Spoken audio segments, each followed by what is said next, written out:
일단 뭐 제가 좀 뭐 이제 그 이 영화에 대해서 먼저 이야기 좀 하면은요. 뭐 이 영화는 이제 일본 청춘 영화죠. 일본 청춘 영화인데 그 할리우드 청춘 영화 중에서 이렇게 예전에 보면 이제 그 린제이 로한이 나왔던 영화 중에서 제목이 좀 정확하게 기억이 안 나는데 그 영화 보고 있으면 그거 청춘 영화인데 거기서 그런 얘기가 있어요. 고등학교를 이제 정글에 그러니까 이렇게 그 온갖 짐승들이 몰려 살고 있는 그 정글에다가 이제 그 비유하는 그런 것이 있었는데 이 영화도 지금 이제 딱 보고 있으면은 계급이 있죠. 다 계급 정확하게 키리시마는 일종의 그 제왕이고 그래서 그 제왕이 백수의 제왕이 사라진 다음에 과연 무슨 일들이 벌어지는가. 쉽게 말해서 평화적 정권이 제대로 안 된 상태에서 이제 그 제왕이 사라지면 무슨 일이 벌어질까라고 하는 것인데 이 영화가 이제 그 보면 그 일단 먼저 그 일본 영화들을 보게 되면 청춘 영화들이 되게 많아요. 예를 들어서 이제 한국에서도 갖다 되게 좋아했던 이와이 슈지 같은 경우에도 청춘물 갖다 되게 많이 그리고 있고 되게 잘 그리고 있고 그리고 이제 그런 이야기들도 되게 많고 책도 많은데 이 영화가 이제 제가 이제 그 뭐 이렇게 이 영화를 제가 작년에 영화들 본 것들 중에서 제가 이제 그 추천을 해서 하게 된 건데 제가 이제 이 영화를 되게 좋아하는 이유 중에 한 가지는 뭐가 있냐면 이제 그런 게 있어요. 보통의 청춘 영화들을 다루는 방식들이 이제 되게 여러 가지가 있는데 그렇다면 이제 뭐 가장 비근하게 가장 많이 다루는 방식 중에 한 가지는 이제 비행이죠. 비행. 뭔가 이제 간에 문제들이 벌어지고 아니면 뭔가 이제 이진해라든가 뭐 이런 것 중에 사건들이 벌어지는 이야기들. 근데 보면 이 영화는 이제 그냥 부활동이라고 하는 거. 그러니까 이제 그 한국에서 이제 동아리라고 이야기하는 부활동을 중심으로 이제 이야기를 보여주고 있는 건데 여기서 이제 그 등장인물들이 보면 이제 그 거기다가 고등학교 2학년 이제 2학기가 되는 시점. 그 얘기는 뭐냐면 이제 그 말 그대로 이제 대학을 갈 것이냐 그리고 대학을 가는데 뭐 부활동을 잘해서 뭐 동아리 그 체육 뭐 이런 거에서 이제 추천한 입학을 할 거냐 뭐 이런 거 많이 결정을 해야 되는 시기인. 근데 이제 보면 이제 한국이랑 약간 좀 차이가 있죠. 제가 한국에서는 그 운동선수가 확실하게 그냥 정말로 그냥 이제 막 그 대표선수 정도까지 뽑히지 않으면 이제 그 대학을 가기는 쉽지가 않고 이렇게 돼 있는데 이 영화가 보여주는 것은 뭐냐면 키리시마가 사라지고 나서 이 계급관계라고 하는 것들 자체가 균열이 생기는 거죠. 그 얘기는 뭐냐면 이제 일종 부활동 같은 경우에도 일단 운동부가 제일 세고 제일 위에 있고 그 다음에 문화부가 있고 영화부는 이제 제일 밑이죠. 가장 바닥에 있고 심지어 이제 그 동아리실도 없어서 검도부에 갖다가 한쪽에 가서 찌그러져 있고 이제 그냥 이렇게 돼 있는데 이 이야기들이 얼마나 이제 뭐 리얼리티가 있는가 뭐 이런 걸 이제 보게 되면은 이 원작자가 이제 아사히로라고 하는 작가예요. 아사히로라고 하는 작가인데 이 작가가 이제 그 일본에서 이제 최연소 나오키상 수상 작가인데 이 그 아사히로가 이제 생년이 1989년이에요. 네, 89년이에요. 네, 그렇죠. 네. 그 얘기는 뭐냐면은 이 작품이 나온 게 이제 이 작품이 나왔던 게 연도가 89년생이고 그러니까 키리시마가 동아리 활동 그만둔 데 나온 소설을 이제 스바루 신인상을 받았는데 그 작품이 나온 게 2009년이었어요. 그러니까 그 얘기는 뭐냐면은 딱 바로 고등학교를 졸업하고 대학을 입학하고 나서 이 소설을 쓴 거예요. 그래서 이제 바로 갔다가 이제 이 작품으로 신인상을 받고 이제 등단까지 하게 되고 했는데 어떻게 보면 다 그런 거죠. 자기의 동생의 이야기를 쓰게 된 거죠. 바로 이제. 그래서 이제 와사디아 대학을 들어가고 그래서 이제 대학교를 갖다 졸업하면서 또 뭐가 있냐면 이 사람이 갖다 이제 누구라는 작품으로 갖다 이제 나오키상을 받았는데 그 누구라고 하는 작품의 내용은 뭐냐면은 대학생들이 취업 준비를 이제 하는 이야기예요. 대학교를 졸업하면서 누구는 뭐 자기는 뭐 취업할 생각 없어 뭐 이런 분들도 있고 아니면 뭐 누구는 뭐 대학원을 가서 뭐 이런 거 하겠어 막 이런 걸 하는 사람도 있고 그런 이제 취업 활동을 막 하고 있는데 그 이야기를 또 써서 그걸로 나오키상을 수상한 거예요. 그러니까 이 작가는 지금 그 일본의 딱 젊은 세대 이 세대를 자기가 딱 겪고 있으면서 겪은 이야기를 그대로 보여주고 있는 거죠. 그래서 이를테면 이제 뭐 일본 영화를 뭐 이런 데서 이제 보게 되면 이제 오늘 아마 이제 갈증 같은 걸 보고 있으면은 갈증도 고등학생 이야기가 이제 고등학생이 이제 주인공인데 죽은 주인공이죠. 네. 그래서 이제 주인공인데 그 얘기는 보면은 아주 극단적으로 폭력적이고 엄청나게 정말 이렇게 범죄 소용돌이 안에 모든 것이 다 휘말려 가고 있는. 근데 물론 이제 여기는 약간 시골이에요. 그러니까 시골. 약간의 어떤 지방 소도시.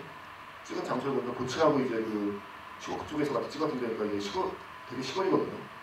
그러니까 보면은 이제 그런 거 있죠. 이제 이를테면 이 영화 속에서 이제 아이들이 다 보고 있으면은 키리시마가 왜 과연 그 동아리를 그만뒀을까? 갑자기 사라졌을까? 뭐 이런 걸 보고 있으면 그런 거죠. 이 안에서 보게 되면 이제 계속해서 이야기가 되는 게 뭐가 있냐면 그런 감정이거든요. 고등학교에서 되게 재능이 뛰어난 아이들이 있는 거죠. 그 안에 고등학교에서 되게 재능이 뛰어난 아이들. 그리고 고등학교 때 그리고 20대 초반 뭐 후반까지는 되게 쉽게 보여요. 재능이 뛰어난 아이들이 되게 앞서가는 것들이 보이고 내가 아무리 노력을 해도 쟤들한테는 정말 안 되는 거라고 하는 것들이 쉽게 보인다는 거죠. 그런데 이제 이 영화에서도 이제 은연중에 보여준 것이 뭐냐면은 그런 거죠. 미카라고 하는 배드민턴 이제 그 여자아이가 있는데 이 여자아이가 이제 언니가 이제 학교에서 현에서 배드민턴 4위까지 올라갔었어요. 베스트 4까지. 근데 그 정도예요. 그렇게 학교에서 막 최고의 스타가 막 되고 이래도 키리시마가 현 선발이죠, 그냥. 그럼 그걸로 국가대표까지 갈 수 있는가? 아니면 프로듀서가 될 수 있을까? 쉽지 않은 거죠. 그러니까 어떻게 보면 이제 히로키 같은 경우도 그런 것들, 자기가 계속 야구 선수를 할 것도 아니고, 그러면은 중간에 그만둬야 되지 않을까? 근데 또 이제 보이는 건 그런 거죠. 중간에 이제 막 보고 있으면 이제 예를 들어서 야구부 캡틴 같은 경우는 3학년이 돼서도 계속 야구를 하고 있고, 하지만 이 친구는 누가 보기에도 재능이 뛰어나지 않아서 프로 선수도 갈 가능성은 거의 없고, 하지만 자기는 거기까지 하겠다라고 이야기를 하고 있고.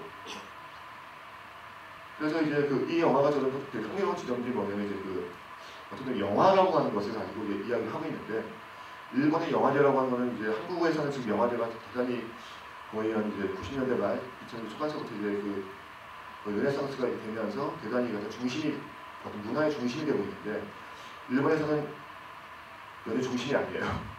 연예 중심이 아니고, 일본 영화제에는 되게 왜곡된 구조가 되게 많아요. 그 얘기는 뭐냐면은, 흔히 일본 영화 베스트 한 10에서 한 20 정도까지를 꼽으면은, 그 중에 애니메이션이 한 7~8개 정도가 있고, 그 애니메이션도 그냥 극장판으로 만든 거는 미야자키 하야오가 만든 거라든가, 아니면 늑대아이라든가 이런 거 아주 극소수밖에 없고, 대부분은 다 원피스라든가 나루토라든가 이런 인기 만화, 그 다음에 TV 애니메이션이 있는 것이 극장판입니다. 이런 것들. 그리고 그냥 실사 영화가 한 13, 14편 정도가 있더라고 치면은 그 중에서 TV 드라마의 극장판이 또한 5편이에요. 그러니까 어떻게 보면 이제 순수하게 그냥 영화로만 만들어진 이런 영화들 자체가 정말 조금밖에 없는 거예요. 그래서 제가 2000년대 초반에 이제 시내시를 기다리고 있을 때 저는 구로사와 기요시라고 하는 세계 영화계에서 가장 인정하는 감독을 만나서 막 인터뷰를 하고 있으면 그 감독이 이제 한국 영화를 너무나 부러워하는 거예요. 뭐냐면은 한국에서는 영화가 메이저가 아니라 일본에서는 영화가 마이너다. 그리고 자기는 마이너에서도 마이너 영화 찍고 있다. 이런 얘기를 했었는데, 일본에서는 이제 구로사와 기요시 같은 해외에서 인정받는 영화도 주류에서는 거의 인정을 못 받는다는 거죠. 마이너로 이제 되고 있고. 그래서 어떻게 보면 이제 이 안에서 딱 보여주는 영화라고 하는, 영화를 되게 좋아하는 이런 친구들 같은 경우도 되게 마이너한 어떤 이런 모습들을 보여주고 있는데, 하지만 이제 제일 마지막에 이제 보여주는 것들이 뭐냐면 결국 이제 그런 이야기입니다. 지금 재능이 없으면 결국 그만둬야 되는 겁니다. 아니면 무엇을 해야 되는가. 그래서 거기서 이제 히로키가 이제 물어볼 때 다 그런 얘기를 하지 않습니까? 영화감독이 될 거냐, 여배우하고 결혼할 거냐, 아크대상 받는 거냐, 이런 얘기 하니까 아마도 그러지 않을 거다. 즉, 영화감독이 되기도 쉽지 않다는 걸 알고 있는 거예요. 그런데 그걸 왜 하는가? 그냥 좋으니까. 심지어 그냥 디지털 카메라도 찍지도 않고 아버지의 8mm 카메라를 그냥 찍는 거죠. 자기가 좋으니까. 그리고 그 안에서 이제 영화 속, 그들이 찍고 있는 영화 속, 좀비 영화의 대사로 이제 인용되는 것이 뭐냐면은, 어쨌든 우리들은 우리들의 세상을 살아가야 되는 거니까. 그 얘기를 하는 거죠. 재능 있는 아이들은 어떻게든 재능으로 살아가겠죠, 그래서. 아마도 키리시마도 그럴 것이고, 리사같이 얼굴이 예쁜 애들도 잘 살아갈 것이고, 그들은 살아갈 거예요, 잘. 하지만은 그런 보통의 재능을 갖고 있는 보통의 사람들은 어떻게 해야 될 것인가. 그래서 이런 이야기를 하고 있는 거죠. 그래서 이제 이 부활동이라고 하는, 어떻게 보면 이제 대학과는 별로 상관없는 그러한 활동을 가지고서 이제 이야기를 막 이제 진행을 시키고 있는데, 그것도 이제 그 소설도 그렇고 이 영화도 보고 있으면은 영화에서는 정확하게 보이진 않지만 이제 시선을 바꿔가면서 이제 이야기를 하고 있어요. 즉 화자가 조금씩 바뀌는 거예요. 처음에 갔다가 이제 무슨 뭐 예를 들어서 뭐 히로키 시점에서 보여주기도 하고, 그다음에 영화보다 마이다의 입장에서 보여주기도 하고 이런 걸 보여주고 있는데 미세하게 다 그런 것들이 어떠한 그 학교의 어떤 그런 그 학교라는 정글, 그 정글의 공기들을 보여주고 있는 거예요. 그래서 제가 이 영화가 되게 재밌는 이유는 저는 그런 거라고 생각하니까 일상이라고 하는 것들, 우리가 생각하는 것 같아요. 일상이라고 하는 것들은 되게 재미없고 아니면 또 정말 갖다 지겹고 막 이렇게 되어 있는 건데, 그 안에다가 이 영화는 키리시마가 그만뒀대라고 하는 그 하나의 돌을 딱 던짐으로써 쫙 퍼져나가면서 이야기가 증폭이 되는 거죠. 계속. 그리고 사람들이 갖고 있는 감정들도 끊임없이 증폭되다가 터져버리는 것들이고, 어떻게 보면 우리가 갖고 있는 일상이라고 하는 것들이, 무게라고 하는 것들이 저는 그 정도라고 생각을 해요. 사실은 그렇게 여러 가지가 내포되어 있지만은 영안에서는 그렇게 터지지 않는 것 같아요. 저 수면에서 왔다 여러 수면 밑에서 뭔가가 이루어지는 거죠. 저는 그래서 이 영화가 좀 더 많이 이제 특히나 뭐 예를 들어서 청소년들이라든가 뭐 이때가 좀 많이 봤으면 좋겠다고 생각을 하는데, 아마도 이제 스크린에서 마지막 한 번 더 있죠. 네. 한 번 더 있으니까 이제 그 기회인 것 같은데, 그리고 일단 제 얘기는 같은 이 정도로 일단 제가 먼저 이야기를 하고, 아무래도 여러분들 뭐 질문이라든가 이런 것들에 해서 제가 답을 하는 게 좋을 것 같아서요. 그쪽으로 할까요? Q&A로? 네. 그럼 일단 질문 있으신 분 있나요? 전혀 없나요? 질문이? 혹시 이 영화 속에서 주인공 갖다 이렇게 갖다 영화부 그 친구가 이제 보러 간 영화가 어떤 영화인지 아세요? 철랑이라는 영화 보신 분 있나요 혹시? 철랑? 조금 있군요. 네. 이 철랑이라는 영화가 보니까 이렇게 약간 자막에 좀 문제가 있었는데 89년작이에요. 89년작. 네, 98년이라고 나온 것 같은데 아까. 근데 이제 그 감독이 누구냐면 이제 츠카모토 신야라고 하는 감독인데요. 일본에서는 이제 한국에서는 독립영화라고 이야기하는 것을 일본에서는 자주영화라고 이야기를 했어요. 이제 자주영화라고 하는 것들이 이제 특히나 일본에서는 이제 80년대서부터 대단히 갖다 폭발적으로 많이 됐었고, 아까 이제 뭐 이야기하는 걔들이 이야기하는 이야기 중에서 영화 박재원이라고 하는 것이 안 되면 뭐 피아라든가 NHK 가자 뭐 이렇게 이야기가 나오는데, NHK 방송국이고 피아가 뭐냐면 이제 피아가 원래 이제 잡지가 있는데, 그 잡지에서 80년대서부터 이제 아마추어 영화제를 만들어요. 그래서 이제 그 안에서 영화제에서 이제 중고생부터 시작해서 뭐 대학생 일반인 다 포함해서 그냥 이제 영화를 받아서 그 영화제한테 상을 주는 거죠. 그래서 그 영화제를 통해서 되게 뛰어난 감독들이 많이 나왔어요. 뭐 소마이 신지부터 시작해서 이제 이런 감독들이 츠카모토 신야도 이제 그 출신이었고 되게 아주 많이 나왔었는데, 이런 감독들이 이제 나중에 90년대 이제 가면서부터는 일본 영화를 대표하는 감독으로 성장하게 되는 거죠. 특히나 이제 이 철랑 같은 경우는 보면 이제 츠카모토 신야가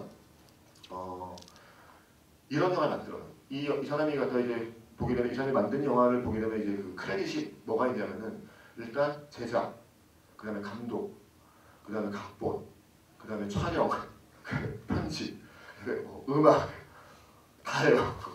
거의 모든 걸 막 다 하는데, 그 영화사 이름을 뭐냐면은 카이주라고 이제 해수, 바다림을 프로덕션이라고 이제 영화사를 자기가 직접 만들어서 잘 만드는데, 원래 이런 철랑 같은 영화들을 되게 좋아하는 거예요. 근데 보면 이제 미국에서 이제 일본 영화들에 대해 관심을 갖기 시작한 때가, 원래 옛날 영화들도 있었지만 이제 특히나 이제 80년대 때 나왔던 이제 독특한 그런 영화들을 되게 좋아했었는데, 이럴 때는 그게 뭐냐면 이제 사이버 펑크라고 하는, 특히 러셔스키 형제가 되게 좋아했던 이제 사이버 펑크 붐이라고 하는 것들이 이제 일본에서 이제 80년대 중반부터 있었는데, 그게 이제 오토모가치로의 아키라라고 하는 작품이 애니메이션이 이제 88년도에 등장을 했었고, 그 다음에 이제 철랑이라는 영화가 89년도에 있었고, 그 다음에 공각기동대가 95년도 그때 있었던 거죠. 근데 보면 이제 이 철랑이라는 영화의 내용이 뭐냐면, 이제 어떤 남자가 차랑 부딪혔는데 갑자기 그날서부터 몸이 기계화가 되는 거예요. 기계로 바뀌는 거죠. 그래서 이제 아까 영화에서 나왔던 것들처럼 성기가 갑자기 드릴로 바뀌면서 사람을 막 이제 죽이는 막 이런 건데, 대단히 성적 메타포와 그 다음에 뭔가 이제 인간이 뭔가 변이 되는 막 이런 모습들. 근데 이제 사이버펑크의 원래 되게 핵심적인 주제 중에 한 가지가 뭐냐면은 인간과 기계의 결합이에요. 사이버펑크라고 하는 건 뭐냐면 인간이 확장을 하는 여러 가지 방식이 있는데, 의식의 확장을 하는 방식이 뭐냐면은 인터넷이죠. 그리고 공각기동대가 보여주는 것들이고, 그 다음에 이제 기계를 통해서 인간의 어떤 육체의 한계를 이제 돌파하는 아니면 갖다 극복을 하는 건데 그런 것이 갖다 이제 예를 들어서 이제 그 공약성대에서 또 마찬가지로 보이는 것처럼 이제 의체라고 하는 걸로 보여지는 건데 이 영화도 이제 그런 것들을 미리 보여준 거죠. 근데 이 영화는 이제 흑백 영화고 원래 되게 싸게 만든 영화예요. 무지무지하게 싸게 만든.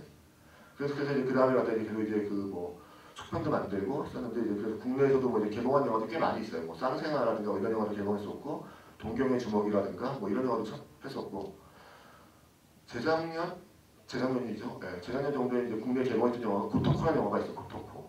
고토코라는 영화가 있는데 최근에 이 감독이 좀 관심을 갖고 있는 영화들은 뭐냐면은 그런 종류의 갖다 막 이제 사이버펑크 그쪽보다는 약간 의식이라고 하는 거. 어떤 인간의 의식이라든가 그 고토코라는 영화는 뭐냐면 갖다 주인공이 그러니까 그 여주인공이 있는데 그 여주인공이 미쳐가는 과정이에요. 그 정신병원도 가고 막 이런 건데 그 미쳐가는 과정을 영화적으로 다 표현을 하고 있는데 되게 그것도 독특해요. 한번 기회가 되시면 한번 그 스카우트 시냐에 한번 최근 작품도 뭐 고토코라든가 이런 영화들은 잔인한 거 전혀 없고 근데 되게 역시 마찬가지로 좀 불편하긴 해요. 왜냐면 미쳐가는 사람이 어떤 의식이 계속해서 뭔가 이렇게 막 분열되고 막 이런 것들을 보여주면서 과정들을 보여주기 때문에 근데 그런 영화들이 결국 이제 그 일본 영화라고 하는 것, 제가 아까 이야기한 것처럼 일본 영화 되게 이제 그 메이저라고 하는 것들이 되게 이렇게 취약하고 되게 왜곡된 구조로 되어 있음에도 불구하고 여전히 이런 마이너 영화 아니면은 소위 말하는 것들 뭐 아트 영화라고 이야기하는 그쪽에서는 되게 좋은 작품들이 여전히 많이 있거든요.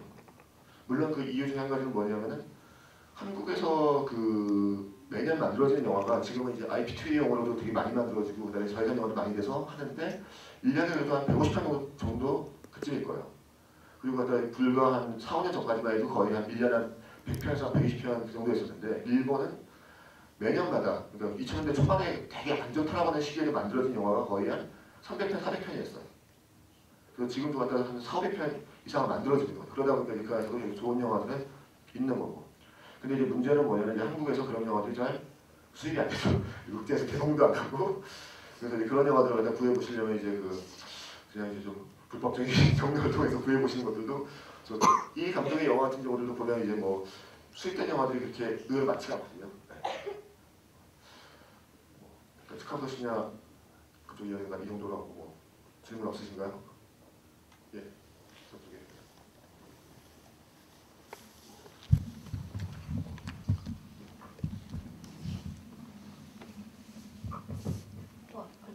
말씀 잘 들었고요. 이런 거 서툴러서 혹시 결례를 범하면 미리 양해를 드리고 일본 전 사실 영화를 그렇게 잘 많이 안 본 편인데 그래도 뭔가 일본 영화를 지금까지 계속 본 것들은 굉장히 만화적이랄까? 애니메이틱한? 굉장히 연극적인 느낌이 많이 들었는데 히로시마 같은 경우에는 저는 그런 거에서 약간의 불편감을 느꼈거든요. 그런데 이 영화 같은 경우에는 그런 어색함이 없었는데 그게 약간 의도된 건지 아니면 일본 영화의 색 같은 게 있는 건지 아니면 그냥 제 편견인 건지 그런 게 궁금했고요. 그거랑 되게 이 영화 같은 경우에는 보통 쓰는 BGM도 거의 안 쓰이고 한 번 그것도 BGM이라고 하기엔 좀 애매하고 침묵 같은 걸 되게 많이 쓰는 편이라서 저는 그게 오히려 되게 리얼리티가 살아서 좋았거든요.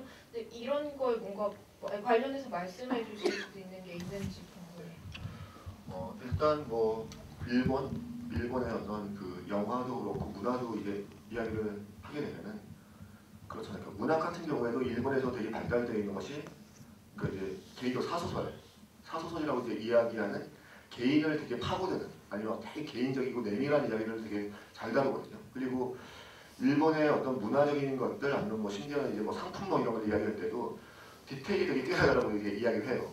그 디테일이 약간 뭔가 되게 치밀하게 정말 파고들고 그런 부분들을 갖다 잘 보여주고 있다라고 하는 것들. 그래서 보면은 일본에서 영화라든가 만화라든가 이런 작품들을 보고 있어도 그런 디테일이 되게 충실한 것들이 되게 많아요. 근데 또한 이제 동시에 뭐가 있냐면은 만화라고 하는 것이 일본에서는 대중문화 중에서는 사실 거의 슈퍼갑이라는 거죠. 그래서 이제 그 얘기는 뭐냐면은 일본의 만화라고 하는 것이 이제 60년대, 70년대 거치면서 일본의 그 대중문화의 중심이 되었고 그래서 영화는 물론이고 TV라든가 드라마라든가 이런 데서도 보게 되면은 만화적인 어떤 요소가 되게 많아요. 근데 만화의 그 매체적 특성에 대해서 이야기할 때 제일 많이 이야기하는 것이 뭐냐면 과장과 왜곡이거든요.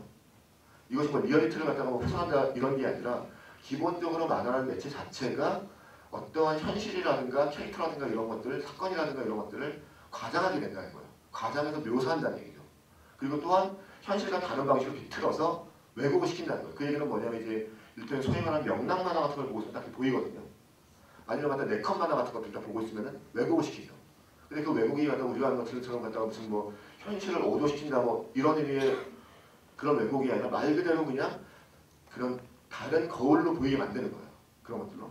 그러다가 보니까 이게 뭐냐면 예를 들어서 우리가 뭐 제일 많이 보는 것 중에서 드라마나 영화 같은 거 보고 있으면은 뭔가 야한 장면을 딱 보면 남자가 코 피해내는 거 있잖아요. 이런 같은 경우는 한국에서는 요즘에 좀 조금씩 나오지만 일본 같은 경우는 그냥 되게 진지한 드라마 같은 데서도 꽤 많이 나오거든요. 그런 것들이. 그러니까 되게 만화적인 표현들이 되게 익숙해져 있는 거예요. 그게 이제 소위 말하는 주류 이런 데서는 그냥 편하게 쓰이는 거죠. 누구나 하나 거기에 그냥 쉽게 공감할 수 있으니까. 근데 대신에 뭐가 있냐면은 이러한 그 어떻게 보면 좀 마이너한 영화들 아니면 갖다 이제 작가주의적인 아트 영화라고 하는 데서는 그러한 요소들을 오히려 좀 배제를 시키는 거죠. 그 만화적인 요소들을 오히려 좀 빼면서 그 안에서 대신에 일상들을 갖다 철저하게 파고들어서 이제 그렇게 세밀하게 보여주는 것들이 훨씬 더 보이는 거죠, 많이 더. 그래서 일본 영화들을 이렇게 작은 영화들을 보고 있으면은 디테일이라고 하는 점이 되게 뛰어나요. 그리고 어떻게 보면 아무것도 아닌 이야기들을 되게 세밀하게 잘 쌓아가면서 나중에 터트리는 것들을 되게 잘하는 거죠. 근데 이제 가만히 보고 있으면은 이 영화 되게 이제 리얼리티가 되게 있고 되게 일상적인 모습을 막 보여주는데 그럼에도 불구하고 뭐가 있냐면 그 안에서 사람들이 말하고 있는 막 대사라든가 치는 것들. 예를 들어서 이제 영화부에서 그 영화부 이제 그 친구들이 그 선생하고 이야기하는 이런 장면들을 보고 있으면은 되게 만화적인 대사 같은 것들이 꽤 나와요. 되게 뭔가 이렇게 현실들을 갖다 되게 약간 희화화시키는 이런 대사라든가 장면이 조금씩 보이거든요. 그런 것들이 이제 되게 그런 것들이 일본 문화적인 어떤 중심으로 되어 있는 거죠. 그런 것들은 이제 그 문화 전체에서 어떤 주류적인 어떤 흐름 같은 것들이 이제 존재하기 때문에 그런 것들이 좀 보이는 거죠.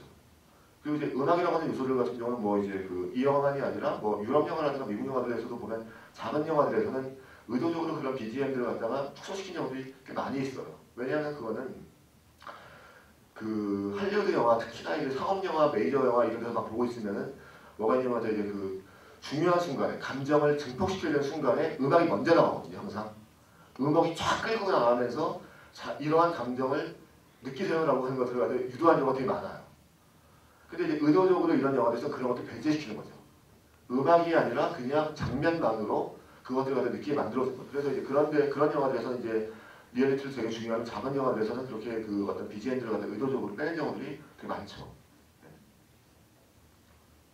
또 질문 있으신가요? 네, 그렇죠. 네.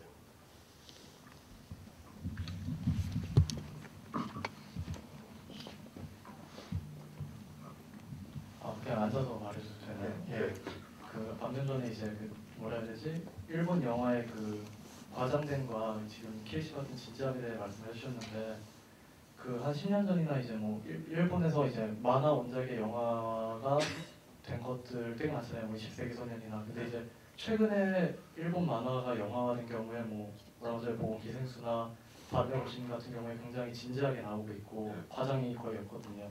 그리고 뭐 청춘 영화 같은 경우에도 몇 년 전에 이제 예전에 워터보이즈나 다이브 같은 경우에 굉장히 그 과장이나 이런 게 굉장히 심했는데 뭐 키리시마라던가 이제 뭐 얼마 전에 뭐 소라닌이라던가 예스터데이즈 같은 경우는 굉장히 진지하게 나오거든요. 이게 뭔가 점점 일본 영화가 좀 이런 과장을 제외한 진지함으로 트렌드가 굳어가는 건지 아니면은 그냥 이 작품들만 이렇게 만들어진 건지 궁금하거든요. 제가 보기에는 일단 이 작품들만 그런 거예요. 왜냐하면 이제 이를테면 이제 그런 거죠. 진지함이라고 하는 것들 자체에서 예를 들어서 이제 그 고백이 나온 게 몇 년 전이에요. 고백이 한 거의 한 5, 6년 된 것 같은데 그 해에 이제 뭐냐면 이제 그 고백이라는 영화가 있었고 그 다음에 이제 악이라는 영화가 있어요. 고백과 악이. 그래서 이제 그 해에 제가 이제 그 일본 잡지 같은 거 이런 거 막 보고 있으면 무슨 얘기가 나오냐면은 그게 되게 이제 그 일본 영화에 대해서 독특한 사건이라고 이제 이야기가 됐어요. 그러면서 그게 내년 베스트 20내에 끼었거든요. 근데 되게 그거는 이제 그 메이저 영화들도 아니었고 당시에 고백도 그렇고 악인도 그렇고 두 영화 다 이제 그것이 아니었는데 20위 안에 큰 20위 안에 끼었고 그거는 무슨 얘기냐면 이제 소위 말해서 멀티플렉스가 아니라 조그만 영화관에서 장기 상영을 해서 관객이 가서 든 거였거든요. 그래서 이제 일본 영화가 바뀔 거다라고 이야기를 했었는데 그걸로 바뀐 게 없더라고요. 여전히 똑같고. 근데 이제 뭐냐면 아까 제가 이야기한 것처럼 이제 일본 영화들은 매해마다 계속 4,500편 이상을 계속 만들고 있어요. 영화를. 그러니까 이런 영화들이 계속 등장을 하는 거죠. 계속 이제. 그리고 이제 그 뭐 이를테면 그 아까 말한 것처럼 소라닌이라든가 이런 영화들을 보고 있으면은 그 소라닌 같은 작품들은 만화 작품들 중에서도 되게 진지한 작품들이에요. 되게. 그러니까 이를테면 이제 만화를 원작으로 하고 있어도 일본에도 만화도 엄청나게 많은 만화들이 있고 그런 만화 중에서도 갖다 리얼리즘적인 어떤 그런 만화들도 있고 되게 진지하게 이런 모습을 보여주는 만화들을 만든 영화들은 또 약간 저예산 영화로 만들어지는 것들이고 그 영화들은 되게 또 진지한 거죠. 그래서 어떻게 보면 이제 그런 것들이 이제 그 일본이라는 나라는 어쨌든 간에 돈이 많은 나라이고 선진국이고 이러기 때문에 그러한 그 영화가 되게 왜곡되어 있다고 할지라도 어쨌든 기반이 되게 시스템이 되어 있는 거죠. 그래서 그런 점에서 이제 좋은 영화들이 갖다 되고 있고 이런 부분들이 계속 이제 있는 거겠죠.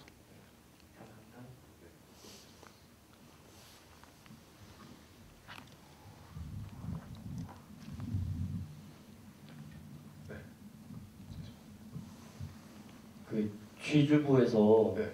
마지막에 딱 합창 딱 끝나고 웃었잖아요. 네. 걔가 왜 웃었을까요? 그러니까 이 영화를 보고 있으면은 계속 엇갈리잖아. 계속 시선이라고 하는 것들이. 그러니까 그거는 뭐냐면 예를 들어서 이제 보고 있으면은 이 학교에서 이제 가장 이제 그 제왕이 키리시마고 그 여자 중에서 갖다 리사인데 사실 그 두 애한테도 사실 되게 애매하잖아요. 가만히 보고 있으면은. 왜냐하면 키리시마가 딱 떠났을 때 일체 연락을 안 하는 거죠. 그러니까 취직과의 그 캡틴 같은 경우에도 히로키를 좋아하고 있는데 그래서 매일같이 히로키가 농구하고 있는 것을 알기 때문에 그 위에 올라가서 굳이 자기의 존재를 알리기 위해서 맨날 이제 그걸 한 건데 또 그걸 역시 마찬가지로 히로키를 좋아하는 또 이제 그 여자애 지금 연애하고 있는 이제 이렇게 진짜 못된 애죠.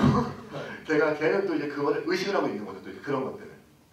그러니까 이게 뭐냐면 또 이제 그거를 또 이제 취직학부에 있는 그 후배 같은 경우도 알고는 있는 거죠. 얘가 매일같이 거기에 올라가서 하는 것은 이유는 그거다. 근데 문제는 이제 히로키는 사실 보지 않죠. 걔를. 바로 뒷자리에 있음에도 불구하고. 근데 이 관계가 이 영화에서 보고 있으면 다 그래요. 뭐냐면 이를테면 영화 보는 그림자죠. 아무도 관심 없잖아. 그 여자애들 넷이서 막 이야기하다가 쟤 들은 거 아니야? 라고 했었는데 아니, 상관없어. 들어도 상관없는 거예요. 걔가 들어봤자 아무 것도 아닌 거죠. 그냥. 근데 이게 뭐냐면은 그 캡틴을 갖다가 이제 그 밑에 있는 후배가 이제 취직학부의 후배가 와서 이야기할 때 딱 그런 얘기를 하는 거잖아요.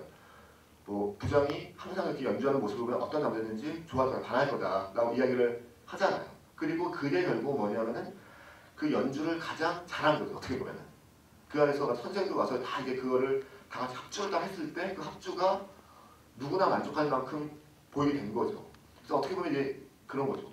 그렇게 히로키한테 자기를 보여주고 위해서 계속해서 연습을 했지만은 그것이 또 이제 열심히 하는 거죠. 그런 것들이. 그래서 이제 그런 부분들을 보여주는 것이고 어떻게 보면 또 이제 그런 거잖아요. 제일 마지막에 영화 그래서 좀비 영화를 갖다가 막 찍다가 막 이제 싸우고 있을 때 그걸 갖다 왜 갑자기 이렇게 물어라고 이야기를 하는가 하면 또 마찬가지로 그 여자애가 왔기 때문에 제가 좋아했던 여자애가 잠깐 왔기 때문에 그걸 또 보여주기 위해서 그런 것들을 다 하는 것이고 그런 종류의 어떻게 보면 이제 그 청춘기의 어떤 열정이라고 하는 것들 자체가 또 이해해서 보이는 거죠.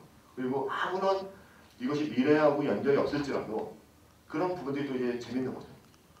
제가 이제 뭐 이를테면 그 미국 할리우드 이제 그 청춘 영화 중에서 되게 좋아하는 영화 중에 한 가지가 뭐냐면은 그들만의 계절인가 그런 제목인데 버서티 브루스라는 영화가 있어요. 그래서 그 영화가 있는데 저는 그 영화 되게 좋아하는 게 뭐냐면은 그 영화는 미국의 시골에 그 미식 축구가 정말 최고인 마을이에요. 미식 축구가. 그 마을에서 최고의 권력자는 뭐냐면은 고등학교 미식 축구부에 갔다가 코치 그 사람이 최고고 그 학교의 모든 서열관이 다 그걸로 돼 있는 거예요. 근데 이제 어느 날 뭐냐고 하더니 이제 그 주인공에는 뭐냐면 원래 후보 쿼터백이었어요. 후보 쿼터백이었는데 쿼터백이 문제가 생기면서 얘가 맡게 된 거죠. 그래서 이 코치가 막 되게 되는데 마지막에 이제 하여튼 이 코치는 뭐냐면 하여튼 이 팀을 막 이제 하여튼 성적을 좋게 만들기 위해서 뭐 약물도 주고 막 이러다가 문제가 생겨요. 그래서 이제 코치가 이제 중간에 쫓겨나게 되면서 이 쿼터백 얘를 중심으로 이제 뭔가를 갖다 이제 시합을 하자라고 막 이야기를 하고 있는데 걔가 거기서 던지면서 그런 거예요. 그 코치가 맨날 하는 이야기가 그거거든요. 여기서 이 시합에서 오늘 시합 그다음에 이번 시즌에서의 시합에서 우리가 잘하면은 너희들 미래가 바뀐다라고 이야기를 하는 거예요. 계속 미래를 위해서 지금은 부서져라. 그래서 뭐 약도 먹고 막 그렇게 되는 건데 걔가 딱 하는 얘기는 그런 거죠. 미래 같은 거 신경 쓰지 말자. 그냥 지금은 지금이다. 그냥 미래하고 아무 상관없이 그냥 우리는 그냥 지금 하고 싶은 거를 하자. 이 시합에서 그냥 우리가 하는 걸 하면 된다라고 이제 이야기를 하는데 저는 그 영화하고 이 영화하고 똑같은 거라고 생각을 해요. 미래에 뭔가 우리가 되기 때문에 영화 감독이 될 거니까 난 지금 영화를 막 찍을 거야. 이게 아니라 그냥 지금 우리가 그냥 할 수 있는 것들을 하는 거죠. 어떻게 보면. 네. 또, 네. 저 뒤에. 네.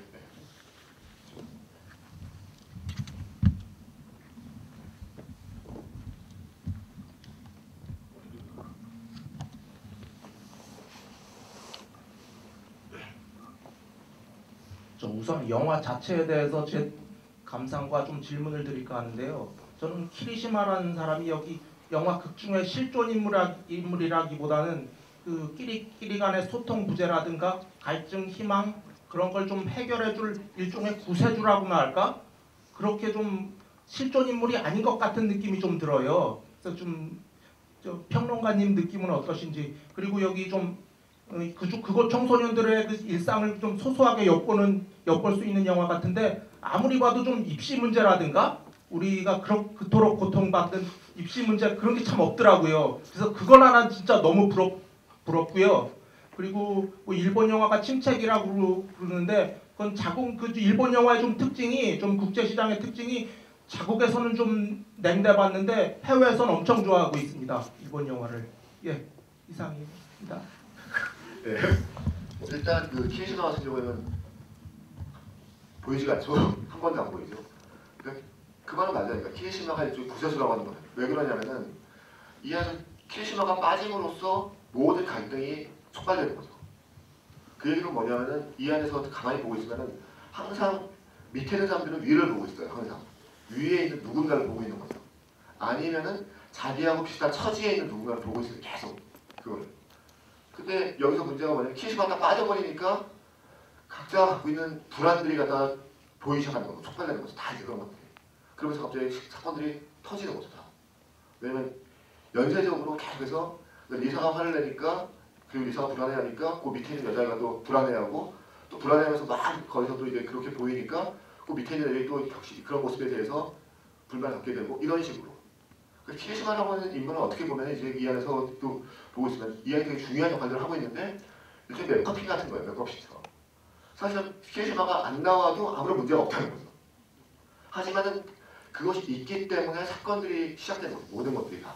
그리고 이야기의 인물들이 갖다 움직이는 것들이고요. 그 다음에 이제 그 두 번째가 뭐였죠? 두 번째? 예? 아, 입시. 입시는 이제 아까도 이야기한 것처럼 뭐냐면 이 학교가 되게 시골 학교예요. 그 다음에 매년 사투리식이거든요. 다 이게 사투리. 그래서 어쨌든 지방 같은 경우에는 도쿄 물론 일본도 그 입시를 되게 심하게 하는 데는 되게 심하게 해요. 그리고 또 당연히 갖다 뭐 동경대라든가 그런 인류대학을 가려고 되게 하고 있는데 근데 대신에 일본은 좀 다양하죠. 뭐냐면 갖다가 예를 들어서 뭐 명문대학이라고 할지라도 유치원 때부터 쫙 올라가면 그냥 쫙 올라가는 경우들도 있고 그래서 갖다 약간 그런 그 돈 있는 애들 같은 경우는 그런 식으로 해서 올라가는 경우들도 있고 아까 이야기한 것처럼 동아리에서 계속 활동을 하면 추천 입학을 또 하는 경우들도 있고 되게 여러 가지가 있다는 거죠. 그리고 또 이제 또 한 가지 뭐냐면은 굳이 대학을 안 가도 갈 수 있는 방법들이 여러 가지가 있다는 거예요. 그 얘기는 뭐냐면 최저임금이 높다는 거예요. 최저임금이. 그냥 편의점에서 알바를 갖다 하루 8시간을 하게 되면은 그래도 200 정도를 벌 수 있다는 얘기죠. 그러니까 이제 그런 부분들이 어떻게 보면 이제 한국에 비해서 입시가 그렇게 최악이 아닌 거죠. 그래서 그런 지점들이 있고 또 하나 이제 일본 영화 같은 경우는 뭐 당연히 갖다 이제 편수가 많으니까 좋은 영화들이 되게 많고 뭐 오늘 같은 경우도 갖다 살펴를 갖다 이제 했었는데 되게 뛰어난 것들도 여기 많이 있고 있어요. 근데 이제 여전히 이제 문제는 뭐냐면은 일본 영화를 대표하는 이를테면 이제 감독은 누구인가라고 이야기했을 때 지금 같은 경우 되게 애매해졌어요. 이를테면은 구로사와 히로시, 그다음에 미ike 다카시, 그다음에 누가 있는가? 애매한 게 없다는 거죠. 사실.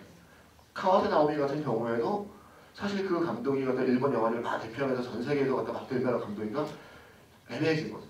근데 그 이야기는 뭐냐면 지금 한국 영화도 사실 좀 비슷해요. 한국 영화도 이를테면 홍상수와 김기덕 이후는 누가 있는가? 아니면은 박찬욱과 봉준호 다음은 누가 있는가? 이 부분이 되게 애매한 거죠, 사실은. 네, 그렇습니다. 또 질문인가요? 아, 예.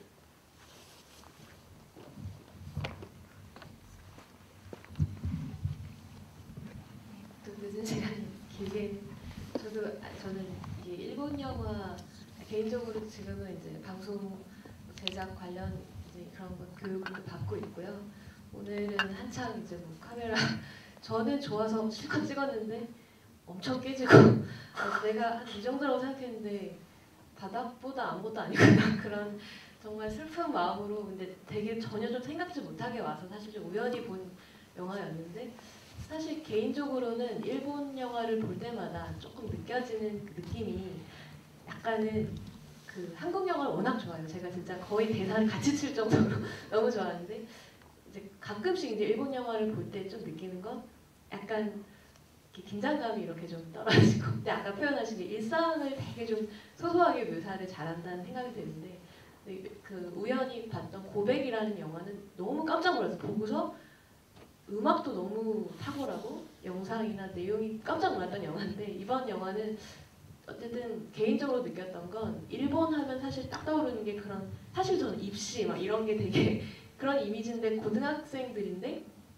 오히려 그런 동아리 활동 그런 것들을 그렇게 좀 자유롭게 또 하고 좋아서 하고 그리고 거의 좀 그 어떤 평균 이상의 어떤 열정으로 막 하고 있고 제가 느꼈던 건 그 사실 아까도 어떤 BGM 말씀 잠깐 하셨는데 정말 BGM다운 BGM으로 제가 느꼈던 건 그 합주가 마지막에 근데 합주의 특징은 진짜 각각의 역할이 있다라는 거고 한 사람이 오케스트라 다 할 수 없는 것처럼 이 학생들이 진짜 각각의 모습이 다 있고 사실 그 인물 한 명 한 명 전체를 딱 봤을 때는 사실 우리는 다 제일 제가 좀 궁금했던 건 왜 그 인물 궁금한 거예요. 도대체 걔가 누구길래 궁금해 죽겠는데 끝까지 안 보여주는 왜 안 보여줄까? 그것도 좀 궁금했고 근데 우리 각각이 사실은 다 우리 인생의 주인공들인 거고 주인공인데 어떤 자신의 삶의 인생이라는 정말 영화를 찍어가야 할까 그런 좀 고민들을 하게 됐었고요. 아무튼 각각의 그런 사람들이 다 모여서 만들어내는 그런 세상이라는 곳이 아닌가 그런 감상을 해봤습니다.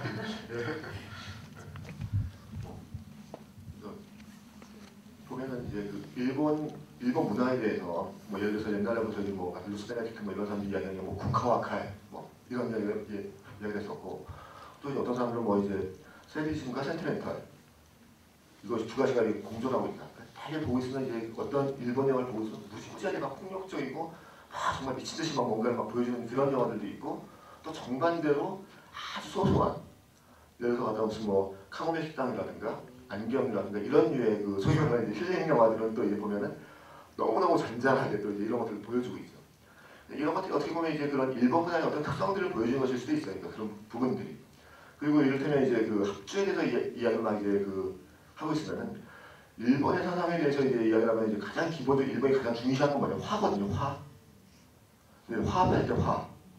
그 얘기는 뭐냐면 일본 사람이 가장 두려워하는 건 뭐냐면 그런 걸 갖다 이제 조사해 보면은 그렇게 나와요. 집단에서 이탈되는 것. 일본은 모든 것이 집단주의 사회이고 집단에서 이탈되는 건 정말 두려워하는 거야. 그래서 이 어떤 일본의 어떤 그 사회적 문제들이 많이 생기는 건데 또 그러다 보니까 뭐가 생기냐면 이제 정반대로 일본에서 나는 아웃사이더가 될 거야라고 하는 그런 극히 일부의 사람들은 아주 극단으로 가요. 그래서 또 그런 식으로 뭐 한국에서는 아웃사이더라고 이야기해도 그 아웃사이더들이 정말 아웃사이더가 되는 경우가 별로 없거든요.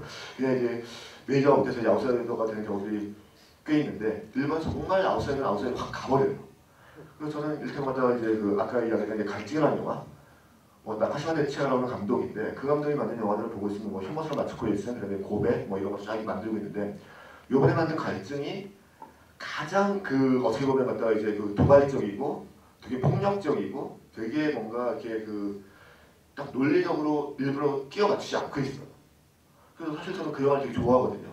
그래서 저는 이 키시마 같이 정말 잔잔하고 막 이런 영화도 되게 좋아하고 저 그 영화 갈증 같이 정말 막 지루한 영화들도 되게 좋아하거든요. 근데 이제 제가 뭐 아까 이야기했던 이제 미케 다카시 같은 경우에도 지금 이제 미케 다카시는 이제 그 주류의 메이저로 완전히 올라가서 이제 상업영화를 만들면서 약간 순화된 영화를 만들고 있는데 미케 다카시가 옛날에 이제 그 90년대 2000년 초반에 만들었던 그 V시네마 이런 거 보고 있으면은 괴상한 영화들이 정말 많거든요. 정말 사이코 같은 영화들이 많고. 근데 이런 것들이 다 이제 동시에 있다는 거죠. 그래서 이제 그 이런 그 잔잔한 영화들 같은 경우를 가지고 그래서 오히려 한국 쪽에서 되게 좋아했었고 사실 이화신지 같은 경우에는 이제 그런 요소들이 되게 있었기 때문에 한국에서도 좋아했었는데 동시에 또 뭐가 있냐면 저는 그런 게 있다고 생각해요. 이와이 슌지 영화 이야기할 때 그 밝은 면에 이와이 슌지가 있다라고 이야기를 하고 있고 또 어두운 면이 있다라고 이야기를 해요. 밝은 면은 뭐냐면은 뭐 사월리아리 같은 것들, 그다음에 뭐 하나와 앨리스 이런 건 되게 밝은 거고 되게 어두운 거는 뭐냐면은 처음에 만들었던 언듈한 작품이 있어요. 그 언듈한 작품은 뭐냐면은 그 부부가 살고 있는 젊은 부부가 살고 있는데 이 남자는 막 지금 글을 쓰잖아. 글을 막 쓰고 있고 그래서 이 여자는 갖다 이제 주부인데 어느 날부터 말하면 강박이 생기는 거예요. 묶어요. 다 모든 걸 다. 묶는 강박. 이게 생기는 거예요. 그래서 그 안에서 갖다 막 모든 걸 묶고 막 이런 걸 보여주는 거거든요. 그리고 또 이제 뒤에 가면 뭐 이제 그런 그 되게 릴리슈시의 모든 것. 이건 이제 이진애를 갖다 정면에서 다루면서 되게 어두운 면을 보여주고 있죠. 아니면 뭐 PK도 마찬가지고. 사실 보면 이제 러브레터 같은 영화들도 얼마 전에 EBS에서 이제 한번 또 이제 했었는데 러브레터는 아마 보시는 분들이 꽤 많을 텐데 러브레터는 되게 아름다운 영화죠 분명히. 근데 그 영화 보고 있으면 뭐 스토킹 같지 않아요 뭐가? 사실 보면 그 남자아이가 고등학교 때 좋아했던 여자아이가 있었고 그 여자를 못 잊어서 나중에도 그 여자애랑 똑같이 생긴 그 여자를 좋아했던 거잖아요. 이렇게면 첫사랑을 못 잊어가면서 계속 그거를 되게 어떻게 보면 그 나중에 갖다 이제 알게 된 여자로서 되게 약간 어떻게 보면 이제 되게 아름다울 수도 있고 또 약간 시각을 달리하면 되게 소름 끼치는 일일 수도 있고 뭐 이렇게는 내가 누군가의 뭐 이렇게는 대림을 뭐 이런 것이 될 수 있는 거죠. 이런 요소들이 사실 동시에 있는 거죠. 그런 거죠. 그래서 저는 제가 저 같은 경우 개인적으로 일본 문화를 뭐 일본 소설이라는 영화를 되게 좋아하는데 제가 좋아하는 점들은 되게 그런 것 같아요. 되게 그렇게 양가적인 되게 극단적인 서로의 감정들이 되게 뒤얽혀 있는 작품들이 꽤 많이 있다라고 하는 거죠. 그래서 더 질문 있으신가요?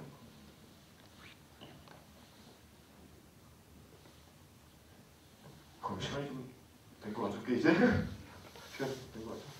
네, 더 질문이 없으시면 그 끝을 내고요. 네, 하여튼 그 아까도 제가 이제 그 이야기한 것처럼 최근에 이제 그 한국 영화 상영 시스템, 배급 시스템이 되게 좀 문제가 있는데 그러다 보니까 이제 그 이 작은 영화들이 영화를 보기가 되게 어려워졌어요. 작은 영화를 보기가 정말로 집 근처에 멀티플렉스가 다 있어도 상영을 거의 안 하거나 심야에 하거나 뭐 아침에 하거나 뭐 이런 식이어서 그래서 이제 가급적이면 이렇게 그런 영화들을 갖다 좀 더 많이 좀 봐주시고요. 그리고 한국 영화들도 많이 봐주시고요. 더 질문 없으시면 끝내겠습니다. 네, 고맙습니다.